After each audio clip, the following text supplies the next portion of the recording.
Do you have regrets from your past? I mean, I think we all do. I think we all do. We're human and we move through this world the best we can with the information we have at the moment. And it's easy to look back with perspective, age, wisdom, life experience, and judge that former self for how they handled something or the words they used or whatever. But that's not really fair, is it?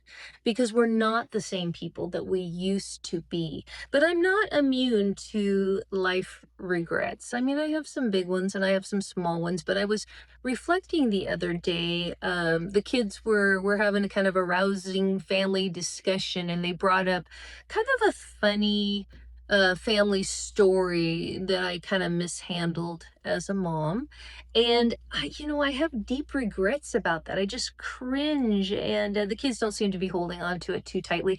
But and I won't go into details, but I just cringe and wish I had done better. I wish that the stress of the moment, which absolutely seems meaningless right now, had not guided my choice of words and actions, and rather my love and balanced perspective. I wish that that had guided my actions in this situation. I mean, I'm glad my family finds something humorous about it now, but I was reflecting on the regret I feel, that little bit of a twinge.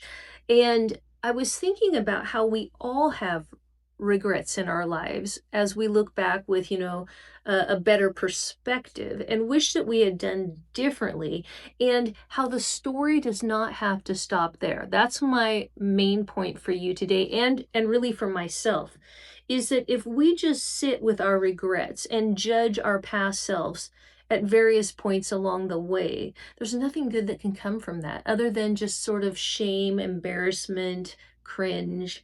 And what's the point of that? But if we can say, I'm going to apply what I've learned and be a better version of myself today.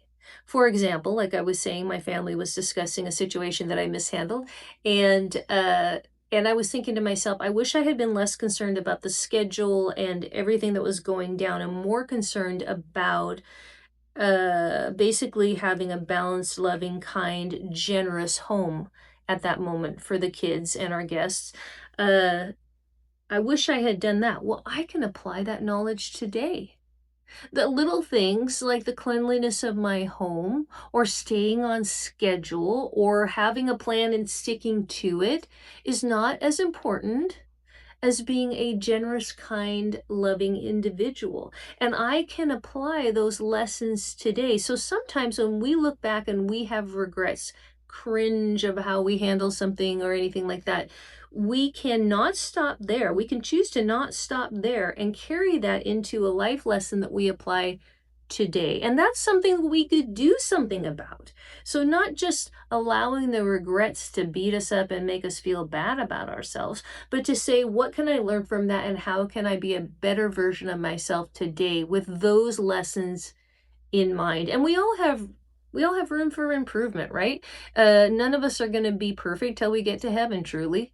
And so just beating yourself up for the sake of it, nah, no. I mean, I think that's just a waste of time and brain power, energy. But maybe when those moments come into our memories, or somebody brings something up, we can say, yeah, I don't love how I handled that. And I wonder how I can learn about myself and not repeat those things, or be a better version of myself. How can I use that experience to be the best version of myself I can be? That's what I've been doing lately. It takes some intentionality and some mindfulness, because I think human nature, we tend to just beat ourselves up and then just move on in a more defeated place. But what's the point of that? Honestly, what's the point of that? Life is short. So tell me, do you have regrets in life? I bet the answer is yes, because we all do. We're not perfect, and that's okay. What do you do with those regrets? Do you beat yourself up and then just let it be? And you're a more diminished version of yourself now? Or have you been able to apply the lessons you've learned from those regrets and be a better version of yourself? I would love to hear about that. We can all learn from each other. All right. Thank you so much for joining me, listening to my words and my reflections as I'm going through this empty nest retired phase of my life. And I'm sure we'll be talking soon. All right. Take care. Bye bye.